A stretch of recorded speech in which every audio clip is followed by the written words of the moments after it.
good afternoon, good evening. Those of you on YouTube, those of you on the TikTok platforms, we thank the Most High, Sanini Nanini, even the great I am, Tata Nzambe, for you, and you.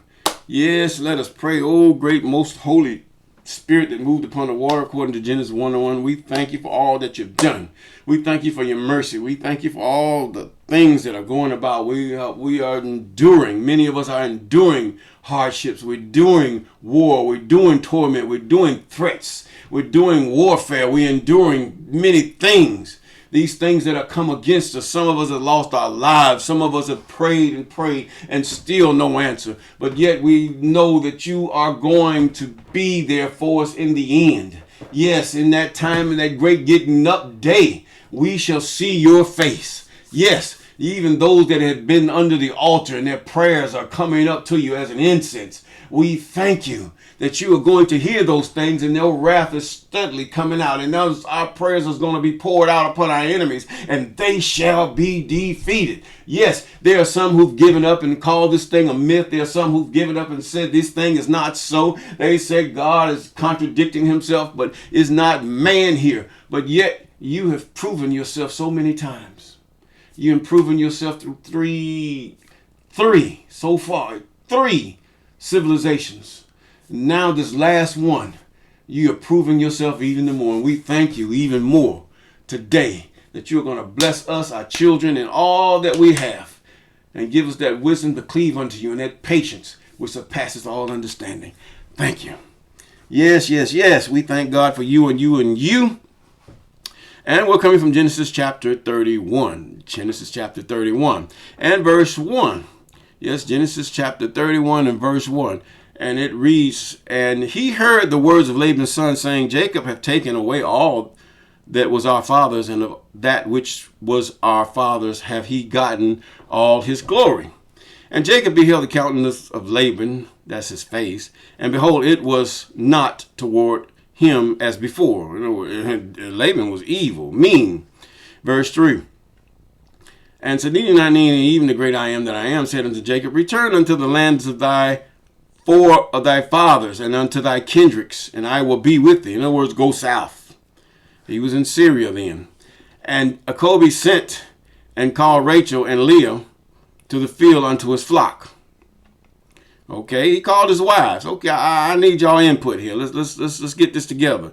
In verse 5, he said unto them, I see your father's countenance. I see his face. That is not toward me as before, but the God, Sanini Nanini of my father, hath been with me. And you know that with all my power I have served your father. I've served him because I wanted you. He wanted Rachel, but he got Leah and Rachel. He got 2 for 1. Okay, and he got a big family there and children. I mean, he got 12 children out of the whole deal. Well, 11 at this point. Verse 7, and your father has deceived me and changed my wages 10 times, but God suffered him not to hurt me. In other words, God stayed his hand. No, you're going to touch my child. Now, in verse 8, and he said thus, the speckle shall be thy wages, then and all the cattle are bare speckled. And if he said thus, the ringstraight shall be thy hire, and then bear all the cattle ringstraight. In other words, whatever you said my hire, that was the way the cattle turned out. I don't think Laban got that. He made a fool out of it. The Most High made a fool out of Laban. And thus, God had taken away the cattle of your father and given them to me. In other words, I got more cattle because of what your father said. And now he changes his mind so many times, I don't know what his problem is. And it came to pass at that time that the cattle conceived, and I lifted up my eyes and saw in a dream, and behold, the rams which leaped upon the cattle were ring-straight, speckled, and gristled. And the angel of the Most High, Sanini Nanini, came unto me in a dream, saying, Acob, or Jacob. And I said, here am I.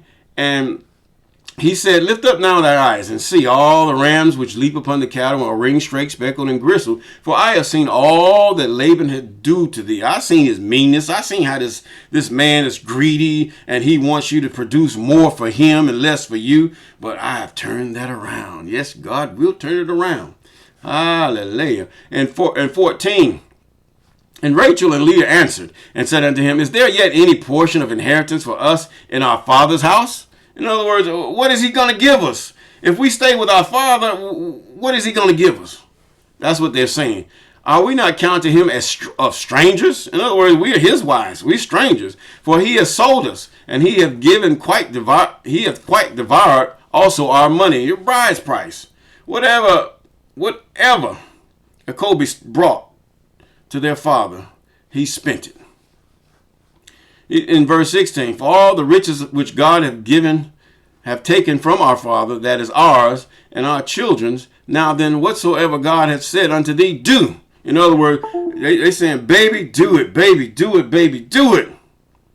We're gonna follow you. Now these are the wives they were faithful women, very faithful women, wise women. And Acob rose up in verse 17 and set his sons and his wives upon camels. And he carried away all his cattle and all his goods which he had gotten, and the cattle of his getting which he had gotten in Padamaram to go to Isaac his father in the land of Canaan. And Laban went to shear sheep, and Rachel had stolen the images that were her father's. Now, here's Jacob. He done got up. He getting out. He's saying, hey, we getting ready to pull up. We getting ready to pull out. Pull up, pull out. Let's go. And he said, look. Laban went to take the wool off his sheep, and he couldn't find his images where he go pray to because his daughter took it. She was pagan. But that wasn't the issue back then. He married that which Acob was obedient to the Most High. Now in verse 20, Acob stole away unawares to Laban the Syrian in that he told him not that he fled. So he fled with all that he had, and he rose up and passed over the river and set his face toward the Mount Gilead. And it was told Laban on the third day that Jacob was past. 3 days, he had 3 days journey before he was noticed. But this is something else. And he took his brethren with him and pursued after him 7 days' journey, and they overtook him in Mount Gilead. You know, these guys had to really ride hard to catch up to Acob. Now, he had to move slow because he had women and children and cattle. You know, he had to move at a snail's pace, as we say.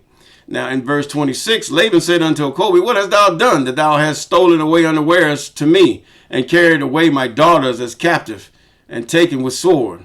Wherefore didst thou flee away secretly and steal away from me, and didst not tell me? In other words, you didn't tell me you was going. You didn't tell me nothing. Why? I mean, at that point, you know the man was evil, and he was going to pick up some concoction to still keep you where you are. That's even with success. Sometimes God, to be successful, the Most High will have to tell you to get out of where you are. Yes. Now it says, that I might have sent thee away with mirth and with songs and with tabret and with harp. You know that was a lie. And 28, but thou hast not suffered me to kiss my sons and my daughters. Thou hast now done foolishly in so doing. In other words, you shouldn't have done that. But listen, verse 29, it is in the power of my hand to do you hurt. But the God of your father spake unto me yesternight, saying, take thou heed that thou speak not unto Acob, neither good or bad. Okay, now here is now, he's speaking in the first person. Somebody is speaking. We don't know how they write. We hear people saying that, oh, the Bible speaks in the third person. Why not?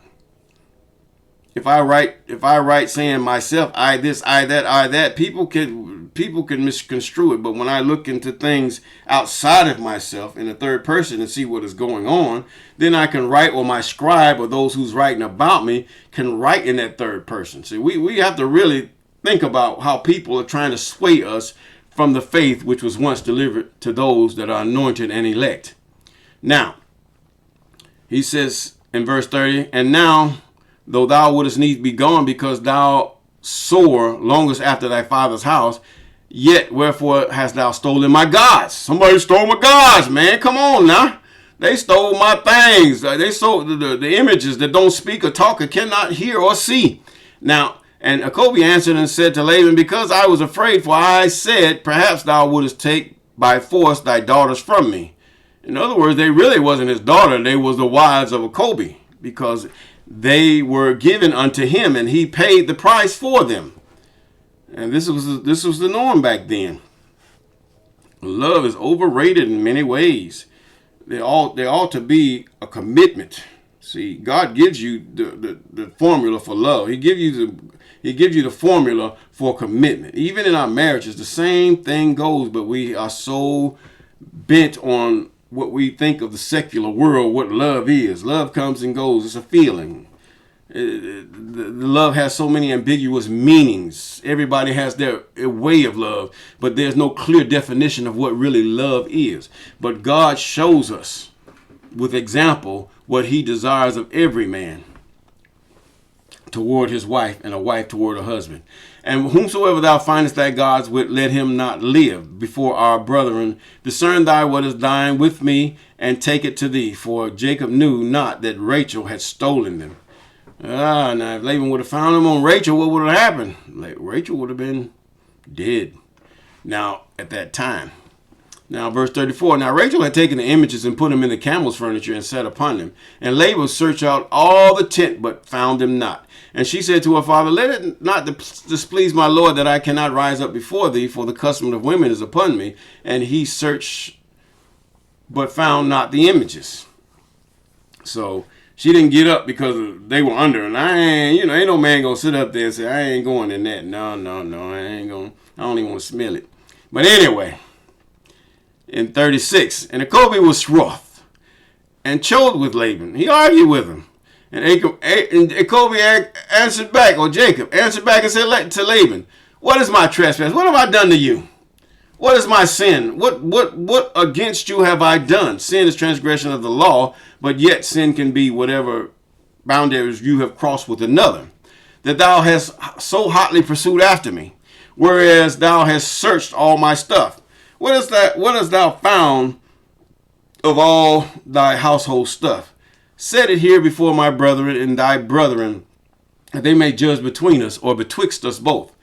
And 20 years have been with thee, and the ewees and the she-goats have not cast their youngs, and the rams of thy flock I have not eaten. That which was torn of beasts I brought not unto thee. I bare the loss of it of my hand. Didst thou require of me, whether stolen by day or stolen by night? Thus I was in the day, the drought consumed me, and the frost by night, and my sheep departed from my eyes. Thus I have been 20 years in thy house. 20 years. Woo. And I served thee 14 years for thy 2 daughters, and 6 years for thy cattle, and thou hast changed my wages 10 times.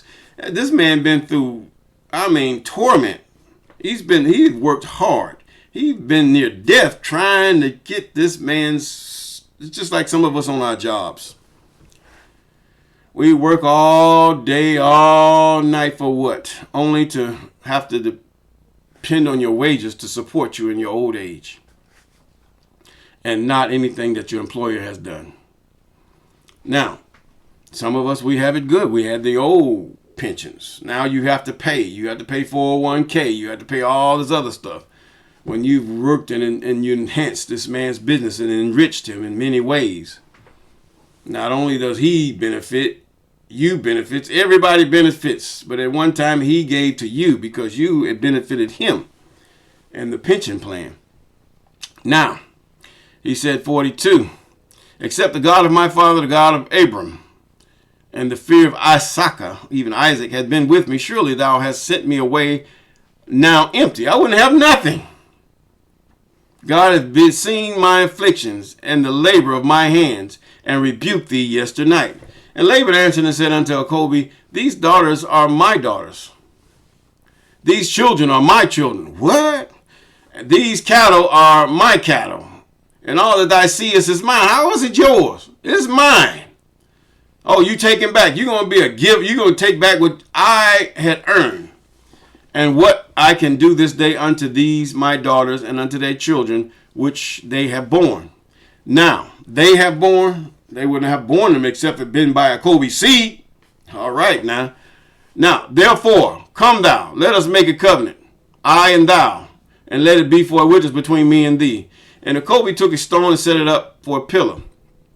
And Acob, even Jacob, said unto his brethren, gather stones. And they took stones and made an heap. And they did eat there upon the heap. And Laban called it Jegasahaduthah. But Acob called it Gilead. He made it simple. Now in 48, Laban said, this heap is a witness between me and thee this day. Therefore it was the name of it called Gilead. And Mizpah, For he said, Sanini Nanini, watch between me and thee when we are absent from one another. You know, just like a eulogy in your house of churches or church touch. Okay, verse 50. If thou shalt afflict my daughters, or if thou shalt take otherwise beside my daughters, no man is with us. See, God is with them between me and thee. And Laban said to Acob, behold this heap, behold this pillar, which I have cast between me and thee. And this heap be witness, and this pillar be witness, that I will not pass over this heap to thee, and thou shalt not pass over this heap of this pillar unto me for harm. For the God of Abraham, or even Abram, and the God of Nahor, and the God of their father, judge between us. And Acob swear by the fear of his father Asaka. Okay, and verse 54. Then Acob offered sacrifice upon the mountain, called his brethren to eat bread, and they did eat bread, and tarried all night in the mount. And early in the morning, Laban rose up, kissed his sons and his daughters, and blessed them. And Laban departed and returned unto his place. Were they really Laban's sons and daughters? No.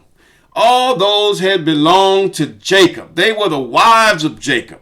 They were the family of Jacob. Yes, they were Laban's daughters and stuff, but that was past tense. Now they're a family of their own. See, some of you got this wrong about family. When you marry, when you have children, they are yours. You are each other's. That has nothing to do with your parents. Yes, your parents are to be honored, but yet they have to see you are the parents of those children. They looking to their father and their mother. That's a different family. Yes, they like grandma, grandpa, and all this. That's good. But yet their first love is their father and their mother. Okay? And that's what should be done. But I'm not going to get into that. That's a story for other days that I'm not going to even enter in. But anyway, other than that, this is a good story. Peace.